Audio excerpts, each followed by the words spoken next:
Well, good afternoon, everyone. It's good to see everyone virtually. Welcome to Curators at Work. This is a relatively new monthly series at the Virginia Museum of History and Culture, where our curatorial team takes a deep dive into the collections and shows you behind the scenes the work that we're doing to shape a better understanding of Virginia's history. I'm Adam Scher, the Vice President for Collections and Exhibitions, and I welcome you today to a very special edition of this program.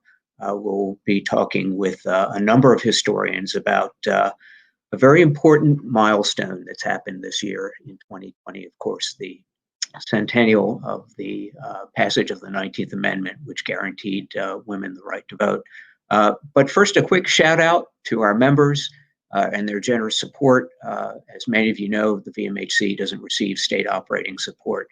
So we rely on private donations to be able to give you these programs. So we really appreciate that. Also, for those of you who are watching us live on Facebook and YouTube, please feel free to post your questions during the program. We'll have a Q&A session at the end of the program where the historians will be able to answer your questions. So as I said before, this is a very special edition of Curators at Work. This is the 100th anniversary of the passage of the 19th Amendment, guaranteeing women's constitutional right to vote. This is really a historic centennial, offering an opportunity to commemorate a milestone in democracy and to explore its relevance to issues of equal rights today. In 2017, the Virginia legislature established a task force to coordinate a variety of educational and cultural programs throughout the state during this centennial. The VMHC was named as the primary planning body for the state's commemoration. So there were a lot of things that were included as part of this celebration: statewide education programs, a variety of public programs, exhibitions both at the VMHC and the Library of Virginia. The VMHC's exhibit, Agents of Change, Female Activism in Virginia, from women's, suffrage to today, opened in March and has been extended through November 1st, so please take an opportunity to come see that. The Library of Virginia's exhibit, We Demand Women's Suffrage in Virginia, opened in January and has been extended and will run through March of 2021. But the reason that we're here today is to talk about another component of this commemoration, and that is a film that was a partnership between the VMHC, Virginia Public Media, and Bodecker Films, which is based here in Richmond, to create a 1-hour documentary called These Things Can Be Done, Women's Suffrage in Virginia. And this film, of course, premiered last night. I hope everyone had an opportunity to see it on VPM. It will be rebroadcast over the next few months, so check your listings for that. But before we start with our conversation with our historians, I want to show you a quick 30-minute promo for those of you who had not seen the film. So let's roll the tape. The right to vote is a hard-won right, and it's taken many generations to get us to where we are today. It was so bold. This idea that these women would come together and figure out a plan for how women could get the right to vote in Virginia, the heart of the Deep South, the capital of the Confederacy.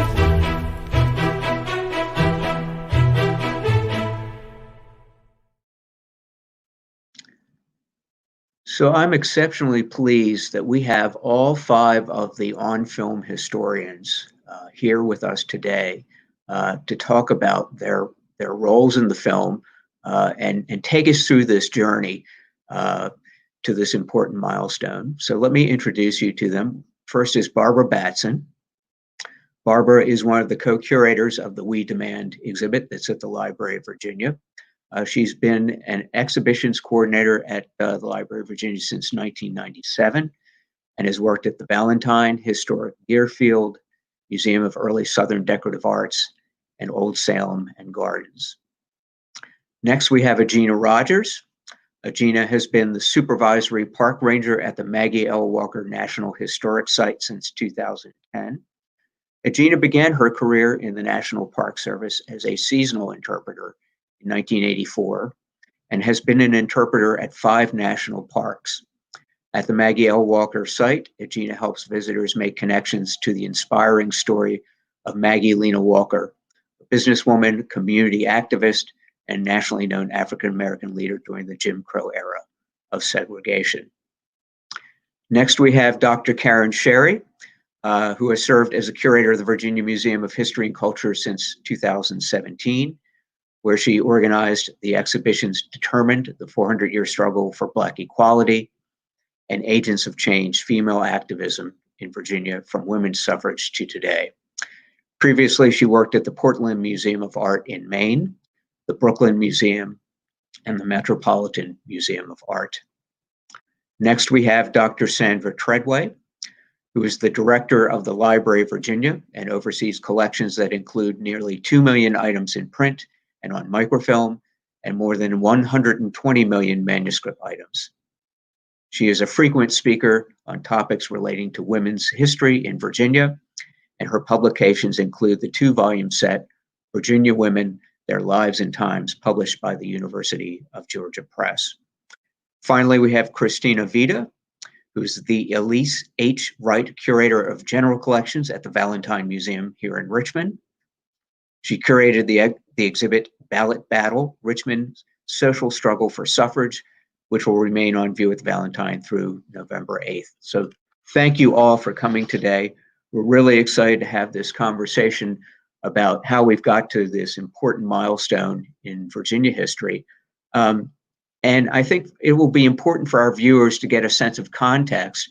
As many of them might know, the story of women's suffrage is a national story that really starts in the 1840s, but really begins to gain a foothold in Virginia at the end of the 19th century, when there's a considerable amount of change, social activism, and political reform. So, Sandy, I wonder if you would start us off by just giving us a flavor, a taste for what Virginia was like at the end of the 19th century and why this period of widespread activism and political reform. Sure. Virginia, by the end of the 19th century, had sorted out a number of the challenges that resulted from the end of the American Civil War, and had also begun to resume full participation in national life. So some of the ways that was done were extremely unfortunate.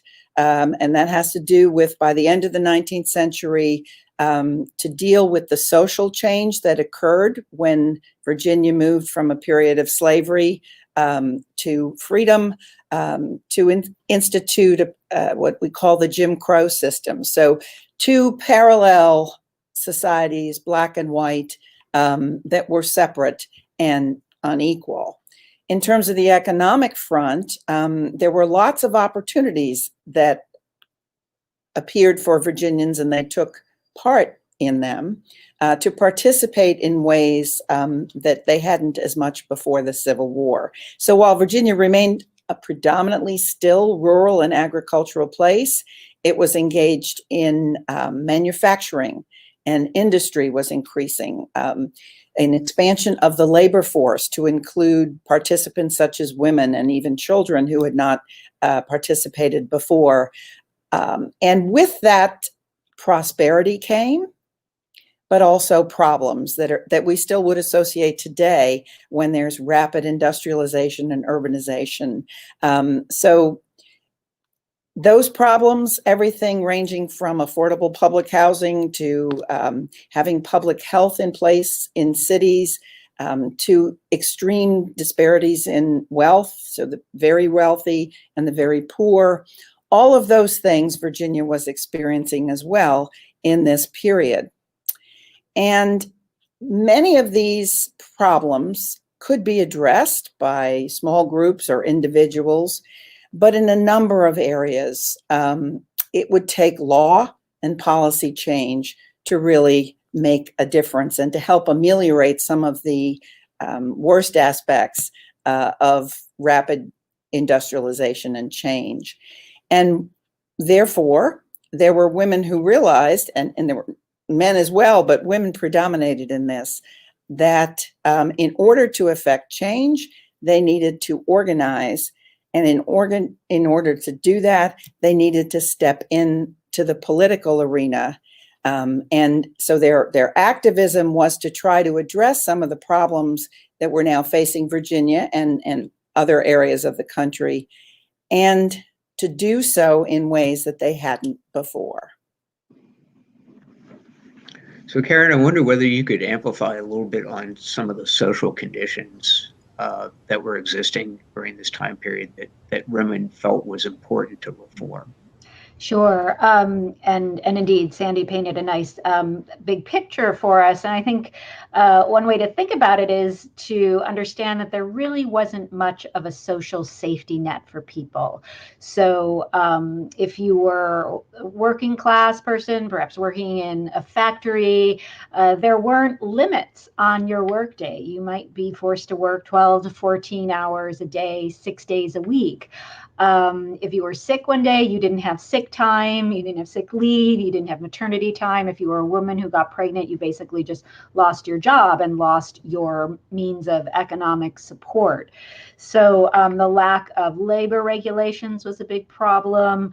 Other social conditions that, of course, really negatively impacted people who weren't of the upper classes, weren't economically stable, included little or no access to healthcare, poor educational systems, and so forth. So those are just among the many, many conditions that the women who became suffrage activists wanted to try to improve. And as Sandy underscored, they recognized that in order to do that, to make meaningful change, they really had to get access to the ballot.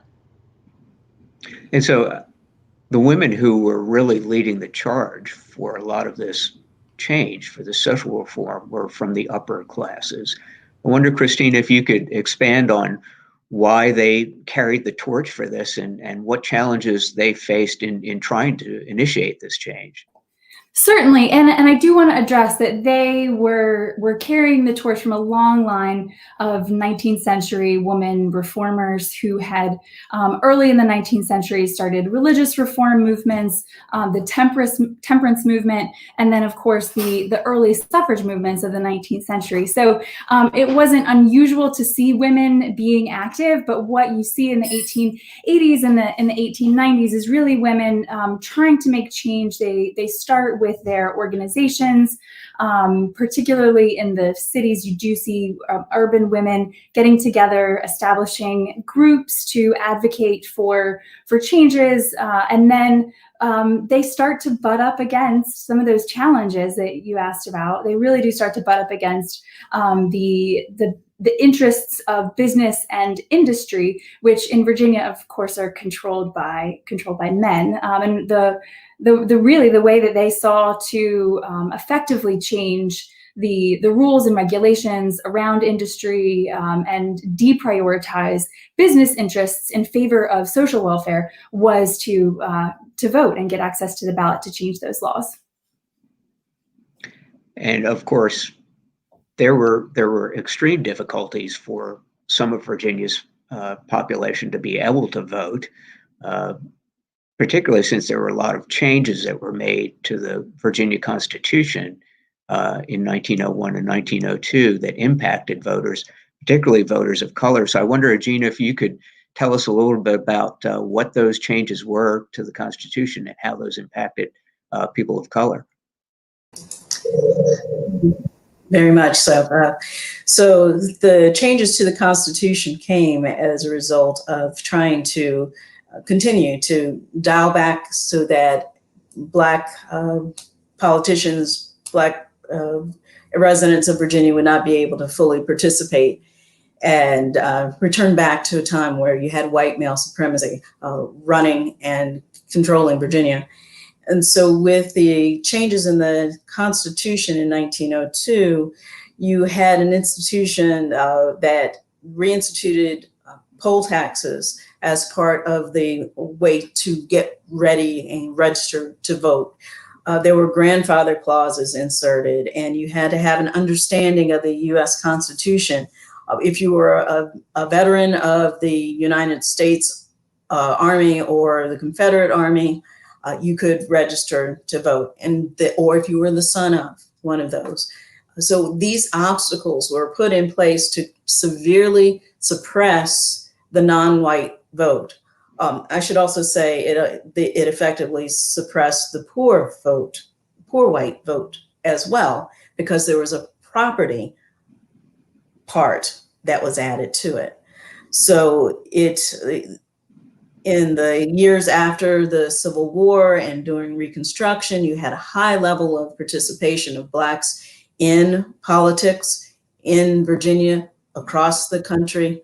But when in Virginia, when the constitutional changes were made, it caused a precipitous drop in the number of people who were able, I should say Black men who were able to register to vote and to meet these qualifications. So it effectively silenced those voices that they had. And so, Black men were no longer able to participate, and Black women were not able to participate even before that. So. And then in 1909, the Equal Suffrage League of Virginia is formed, which is really the first, I think, major effort towards solidifying women to be able to make this initiative a reality. Barbara, tell us a little bit about how and why the Equal Suffrage League was established. Well, Christina reminded us that there were early suffrage movements in this country and as well as in Virginia. There were a couple. Anna Boddicker had tried to vote in Virginia in 1870 because she said she was a citizen, and the federal amendment said that if you were born in this country, you were a citizen. Of course, they didn't let her vote. And then Ora Langhorne had also founded an early suffrage organization in Virginia in the 1880s. And when she died, I mean, she didn't get very far, and because the culture just was not ready for that at all. When she died, she left a little bit of money and, for the future, and hoping that women would finally get it together and push for women's suffrage. But in 1909, there's suffragists are already working in Great Britain and being rather loud and noisy and really confrontational about their suffrage aims. And there are people in this country, women in this country, such as Lilly Mead Valentine, who go and they watch what they're doing in England and they think, why can't we do that here? Because there are women who are now beginning to go out into the public sphere. They understand what they can do if they can vote. They can change labor laws. They can change health laws. They can change child care and education laws. And so they realize that they've got the opportunity and the time is right. So in 1909, a group of women in Richmond get together in the parlor of Anna Crenshaw's house on East Franklin Street. People like Mary Johnston, who was the best-selling novelist in the country at the time, Ellen Glasgow, and Lilly Mead Valentine. And they formed the Equal Suffrage League of Virginia. So they choose Lilly Mead as their first president, and it turned out that Lilly Mead was the only president, but she was a very effective campaigner. And I think probably Christina can tell us a lot more about Lilly Mead. Yeah, Christina has an intimate connection, obviously, with Lilly Mead Valentine, given that she is the curator of the Valentine Museum. So give us a snapshot of Lilly Mead Valentine, and how does she serve as an advocate for women's suffrage? Certainly. So Lilly Mead Valentine is born Lilly Mead in 1865 in the closing days of the Civil War here in Richmond. She's also the children of native Richmonders. And she goes on to marry Benjamin Banneker Valentine. And so BB Valentine is the son of our museum's founder. And that's where that Valentine Museum and Lilly Mead Valentine relationship is established in the 1890s. Now, Lilly Mead was an advocate for a lot of other sorts of change well before she gets intimately involved with the suffrage movement. She establishes and leads the Richmond Education Association here in town, which promotes a kindergarten for children, builds a new high school here in town. She also goes on to found the Visiting Nurses Association to advocate for health equity and provide health care for those on the lower end of the economic spectrum here in the city. So she has some really successful programs and organizations. She's working with a lot of other women here in town, but they continue to butt up. It's been mentioned time and time again, they continue to butt up against the legal limits of their powers. And so after a trip to England in 1904, where she sees, they called themselves the suffragettes in England, where she sees these militant women really fighting for the right to vote. She thinks that, Virginia is ready for suffrage. She and of course that wonderful group of women that Barbara mentioned, get together and establish the ESL, and then they go gangbusters around the state. So they have letter writing campaigns, public speeches that are given, lectures, quiet personal teas, really any way that you could bring up suffrage. Lilly Mead was doing it using the social media of the day to really reach into every home in the state. So I'm curious, because a number of you have alluded to this, that there was a real difference between the way the ESL pursued its efforts versus in other countries, in Europe in particular. I wonder, Karen, could you expand a little bit more on the differences between how other countries pursued suffrage versus how the ESL pursued it? Sure. And I think the best contrast is to look at the British suffrage movement, because that's the movement that Lilly Mead Valentine, other American suffragists were looking to and drawing inspiration from. And while the ESL and other American suffrage organizations did adopt some of the strategies and techniques of the British suffrage movement, giving public speeches, lobbying politicians, using all kinds of campaign and ephemera like banners and sashes and so forth, and they sometimes adopted the same colors symbolizing suffrage as the British suffrage movement. There was a very militant contingent of the British suffrage movement. As Christina mentioned, they were known as the suffragettes.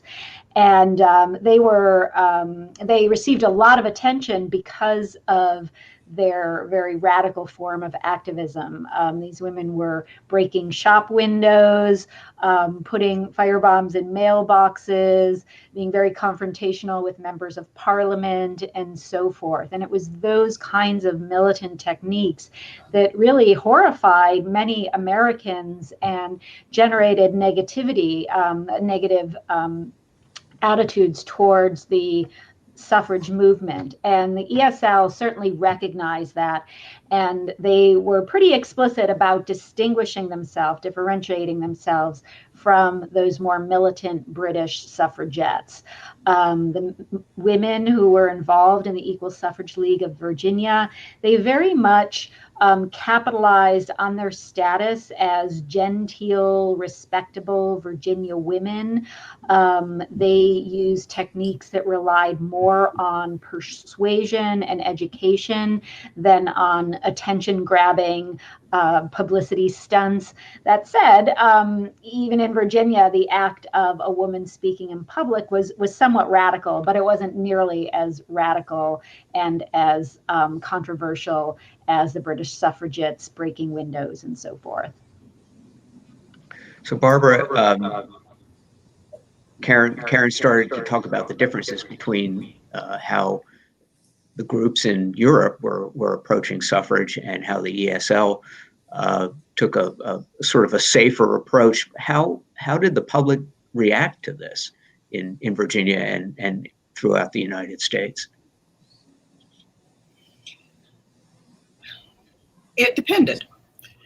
There were people who were clearly in the suffrage camp and they supported it. There are a lot of letters to the editors of the newspapers supporting. There are also an awful lot of letters to the editor opposing women's suffrage. And but it's kind of curious that in Richmond you don't have that many clergymen who are stating or staking out a position one way or the other. Although in 1911, Dr. Hatcher, who was at Broad Street Methodist, did speak from the pulpit in a sermon, and he said that women should not have the vote because it would just basically make them unwomanly. On the other hand, in 1915, at a massive rally at the state capitol, Edwin Kalish, who was the rabbi at Beth Ahava, stood up and said, yes, women should have the vote. This is what they should be doing. And also that the Equal Suffrage League was involved. They were affiliated with the Southern Suffrage Association. So there was a group of Southern state organizations that were trying to work through their legislatures.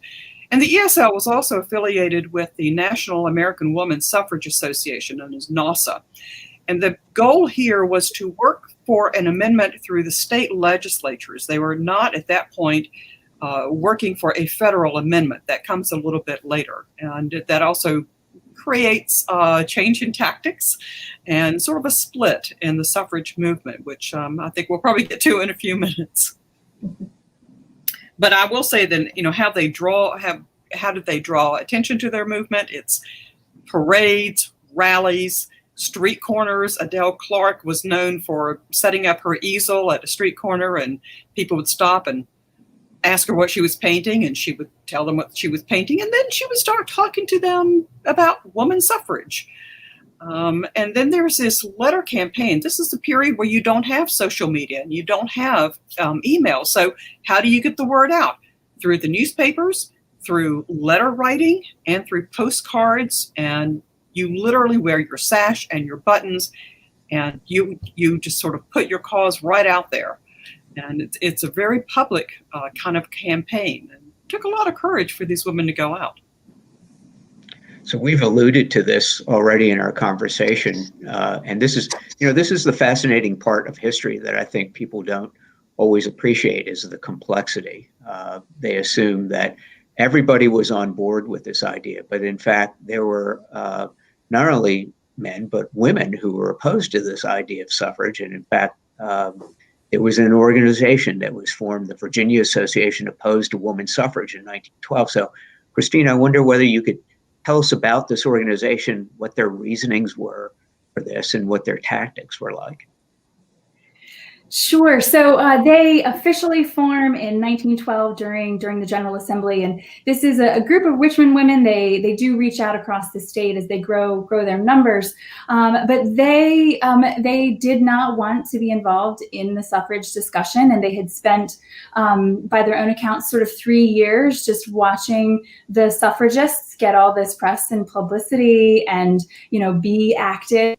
And so they decided they needed to fight fire with fire, and so they formed their own organization, started utilizing the postcard mailers and letter writing campaigns, holding public lectures. There's this great editorial where Mead Valentine calls out the organization for hosting these public events because now they're women in the public sphere, which was supposedly what they didn't want.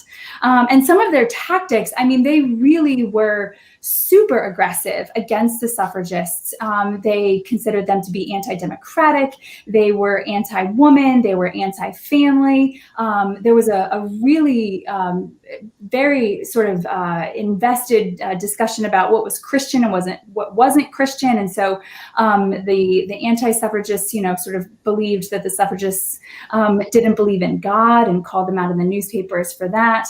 They characterized the suffragists as being, communists.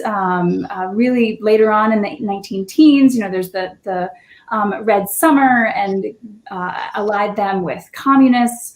And then they themselves really promoted themselves as for temperance, for the family, for womanhood, and that Republican mother that was such a prominent feature of 18th and 19th century Virginia. So they, in the end, they basically just played the race card, and in 1915 published a pretty inflammatory pamphlet and used some numbers to make the case that African American voters would quote unquote take over the state if women were allowed to vote, and that really turned the tide of public opinion and made the argument for them. And the ESL was really a de facto whites-only organization. Black activists for suffrage, women activists of color, really had to go it on their own. I wonder, Ajena, if you would tell us a little bit more about, their efforts. And since you work at the Maggie L Walker site, tell us a little bit about Mrs. Walker and the role she played as an advocate for women's rights.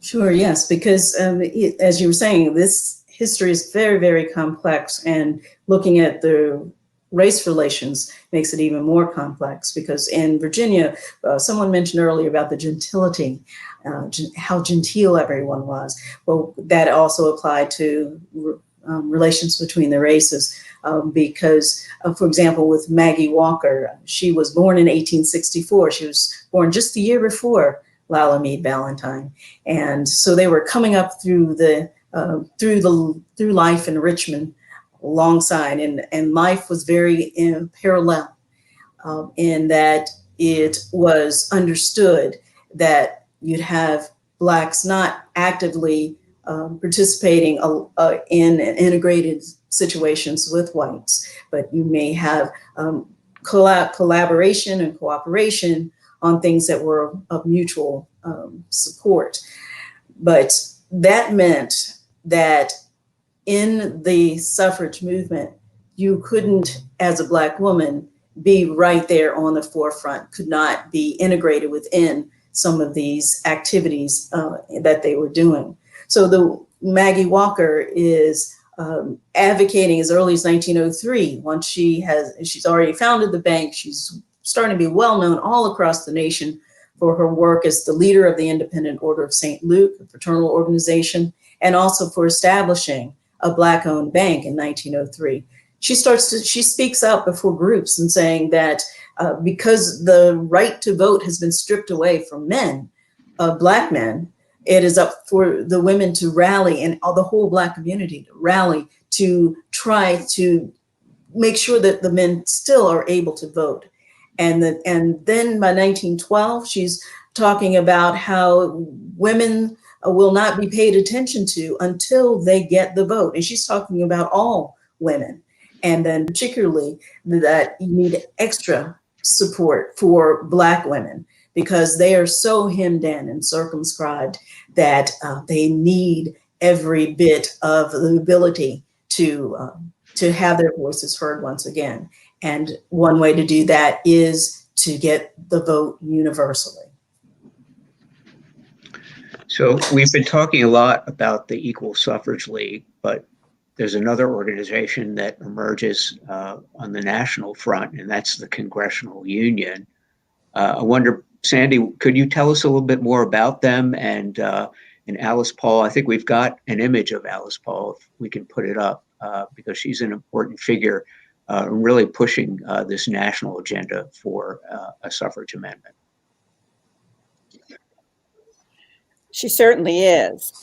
She was a native of New Jersey who graduated from Swarthmore College and then decided she wanted to pursue a career in social work. So she traveled to England for that training. And while there, similar to Lila Mead Valentine, she was exposed to the British woman suffrage movement and was tremendously impressed by it. She returned to the United States. She was already, by temperament and background, strong supporter of woman suffrage, and she became involved in that movement.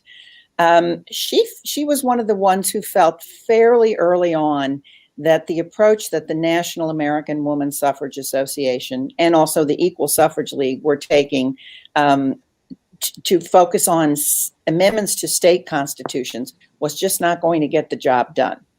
And so she wanted to really focus on Washington and a change to the U.S. Constitution. She's the person who organized in 1913 a major parade of suffragists in Washington, D.C. on the eve of Woodrow Wilson being inaugurated as president, when everybody's looking at Washington to begin with.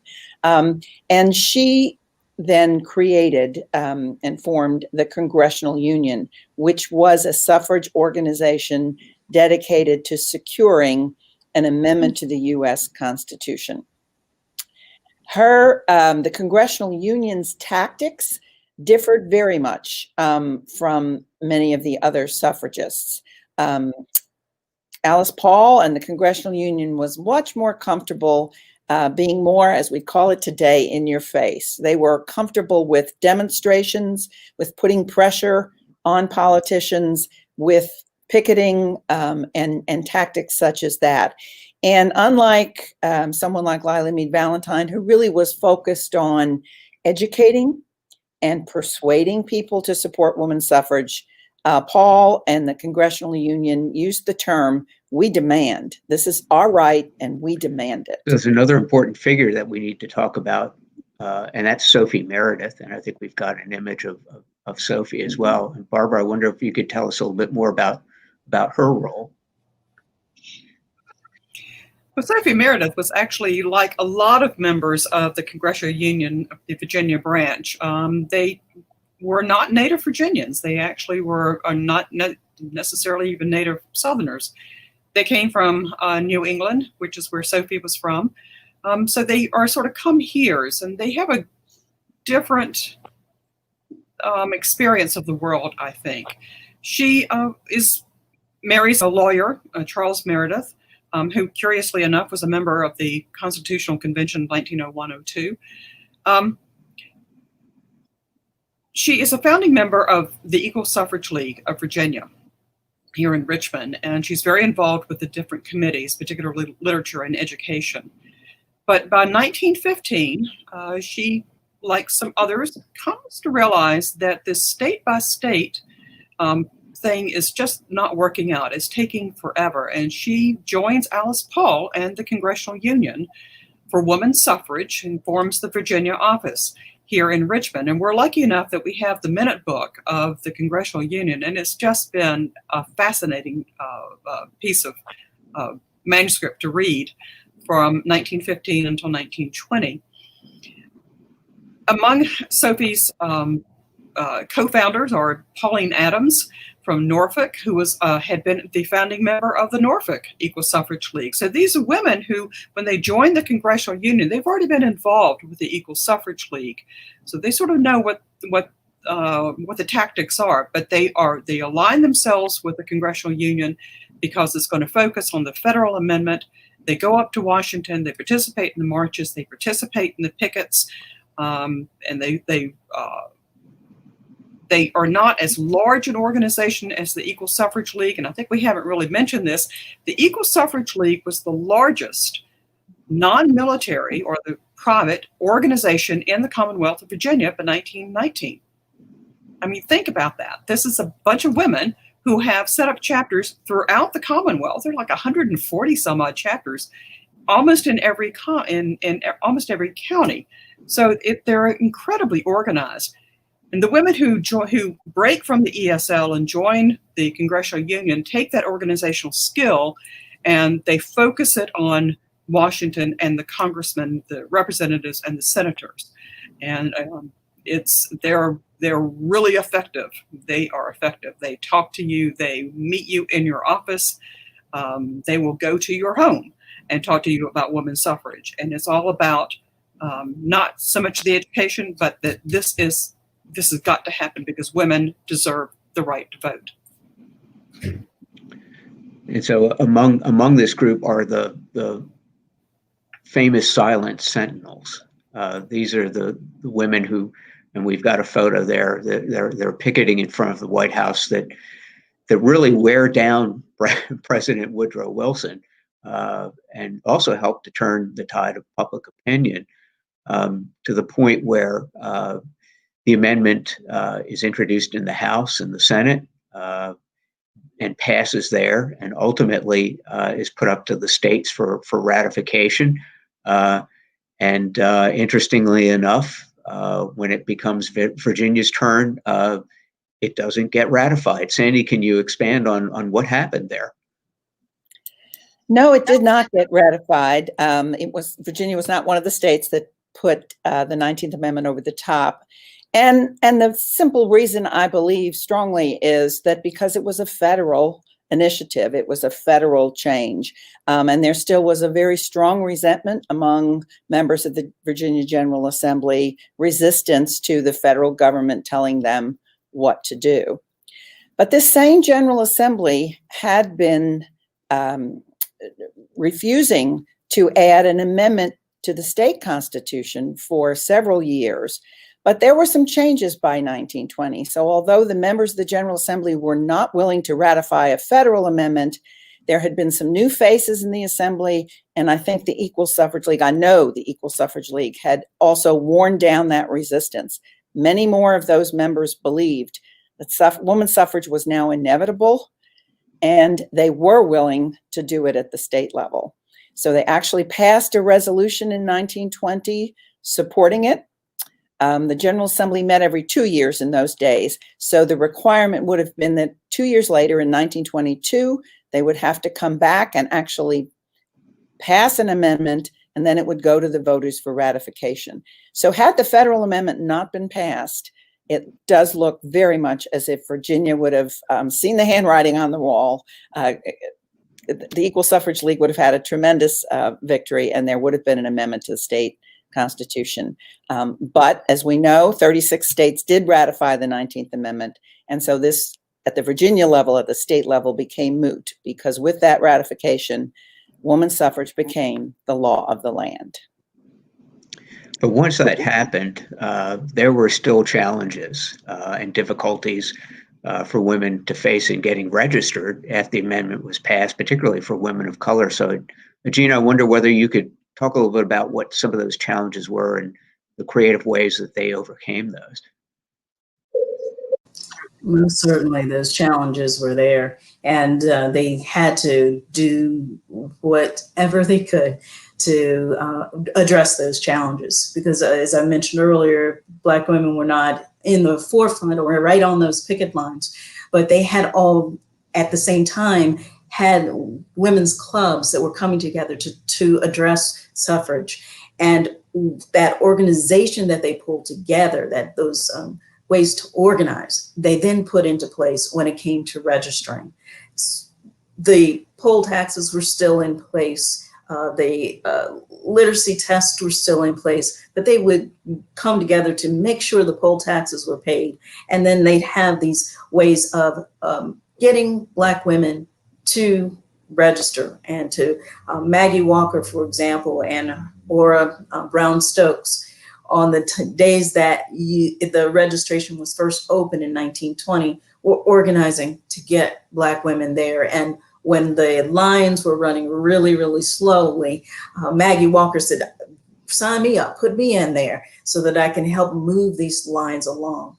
The goal was to register about 5,000 Black women, and they were able to register over 2,000 in time enough for the next election. But they had to be, as you said, very creative in how they were getting the women there to register.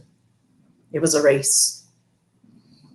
And then another significant change came about 40 years later with the Voting Rights Act of 1965. Right. Ajena, tell us a little bit about the impact of that and how significant that was in terms of change for suffrage for women of color. Well, with those barriers to voting that effectively kept the roles of registered Black voters, you couldn't have anyone elected to office, anyone in office to speak for you. So it took the Voting Rights Act of 1965 to eliminate those barriers. And it wasn't even until the 1970s that the literacy tests that were put in place to suppress the vote or control the number of people who are registered to vote would be eliminated. And the Voting Rights Act allowed that it was a way to enforce what was already in the Constitution through the 15th Amendment and the 19th Amendment, to ensure that citizens were able to exercise the constitutional right to vote.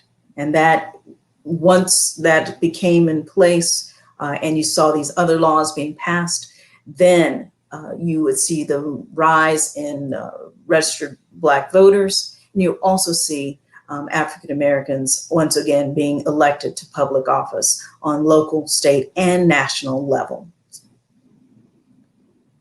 So once women got the right to vote, this has a really significant change and impact in the nature of politics and reform in general about the way politics works in this country. Karen, expand on that a little bit. Tell us a little bit about what the lasting impact of this very important amendment was. Well, there are many, and I think first and foremost, many of the lobbying strategies that were pioneered by the suffragists became common practice, or they seem common to us today, but they were new back then, and the suffragists helped introduce them. Things like tracking legislatures' views on various issues, the pressure campaigns, and so forth. There was an immediate impact in the decades immediately following the ratification of the 19th Amendment, in that Virginia women helped get legislation passed that addressed the causes they were concerned about, reforms to unfair labor conditions, increased educational spending, and so forth. So there was immediate impact, as well as that longer term impact of changing the nature of how politics were done and really forcing politicians to respond to the demands of female constituents, and that's represented in the photograph on the screen. Or you see former members of the Equal Suffrage League who became part of the successor organization, the League of Women Voters, visiting two of Virginia's state senators, presumably to pressure them to write laws and to vote for causes that they believed in.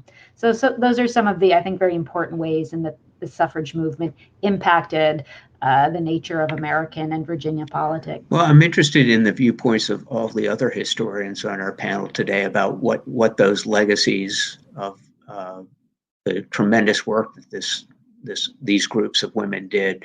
But I'm really curious, since all of you have spent so much time digging into this personally, what in the course of your research surprised you, or you didn't expect to find as this story unfolded?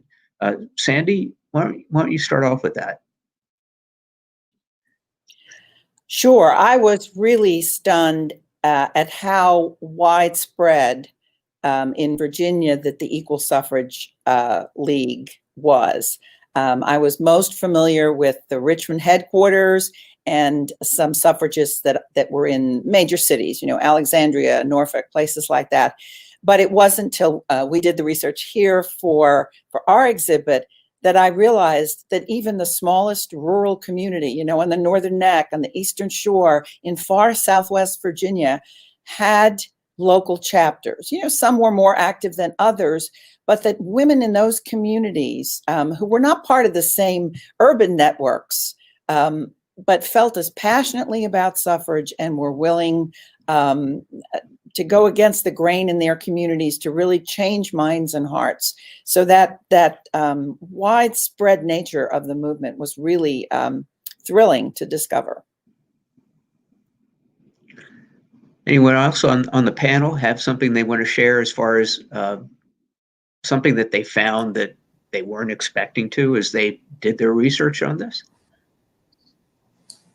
Yeah. I'll share. Well, what I found is how much was missing, how much of the story is hard to find out about when it comes to non-white people involved in this movement. The records haven't shown up like you have the records for the ESL and the Congressional Union. And so when you look at the photographs, it looks like only one rank of folks were involved. And that's not, I have a full sense that that's not true. So there's still much more digging to be done into the complexities of this story and so that we can find out more about all the different voices, because I know they were there. I just don't know how to go out and finding out those voices. Barbara?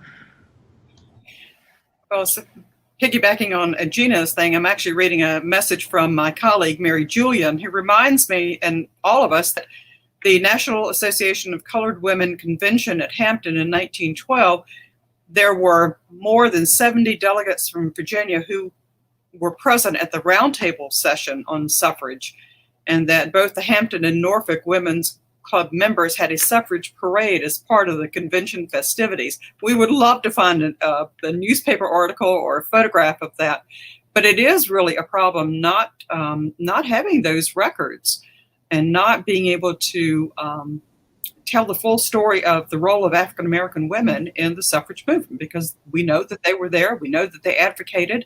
It'd be interesting to know if there were any anti-suffragists in even in this conversation that we're having right now, I feel like it comes to, well, what about Black people? And then we go back to talking about everybody else. And that exactly. should not be. Exactly. That should not be. I agree with you. It is a combined tapestry, combined story that we're telling. Why do we have to continue to say it in parallel in the way that it's always been told for the last 100 years. Got to stop it. Yep. And Ajena, piggybacking off that, it's not reflective of what was really happening at the time. You've got Maggie Walker and John Mitchell Jr. working with Henry Lee Valentine and B.B. Valentine in the Urban League. You have Maggie Working Walker together. and Lilly Mead Valentine working on education. They were working together. It's just the documents on suffrage, that we're really looking for. But I think what has really struck me most is that for all of the divisiveness and the splits that we see, in the press, in the publicity, in the publications that they were putting out, that they were going to church together. They were sitting down and attending public lectures side by side. They were co-hosting fundraisers. They rallied both the Black Richmonders and white Richmonders really rallied during World War I for raising money for war bonds. So there is a community there that exists where they can come together, they can disagree on things like suffrage, but still promote common causes and social welfare on other fronts. I was really struck. Well, we've by got that. a few minutes left for questions, and they're coming in fast and furious on our chat line. One question is about Ora Brown Stokes. Do we know anything about her post-1920? Well, somebody does. I just haven't studied her myself, so I'm going to bow on that. But I know there's a lot out there on her. Okay. This is an interesting question, which I had not thought about, and it does involve legacies. Adele Clarke would later oppose the ERA. Are there other examples of Virginia suffragists who were politically or vocally active during the women's liberation movement? That's a really great question, and I'm not sure. Adele Clarke was one of the youngest members of the ESL, so she did, live well into the 20th century, so she could be around still during the feminist movement of the 70s. But I'm afraid I don't know of anyone else. Do my colleagues on the panel? I don't, and I think that's part of it, is just her longevity. But I think it's also worth noting her reason for opposing ERA. It was not for what many who did in more modern times would have their position. She believed it would undo so much of the protection that she felt was necessary of vulnerable women in various situations, and that she had worked so hard for and was so necessary back in the 20s and 30s. So it was not a resistance to women's equality. It was just a feeling that in the law might actually undo a lot of the good she felt she had worked for.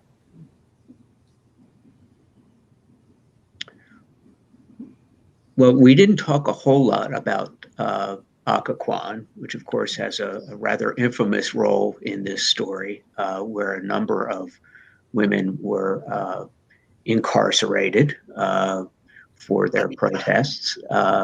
And there are plans, as I hope many of our viewers know, for a memorial there to those suffragists. There's a question about whether there's a memorial plan for any Virginia suffragists here in Richmond. Maybe Sandy knows something about that. Or Barbara. Well, as a matter of sorry, Sandy, since I've already and a friend of mine just posted that question.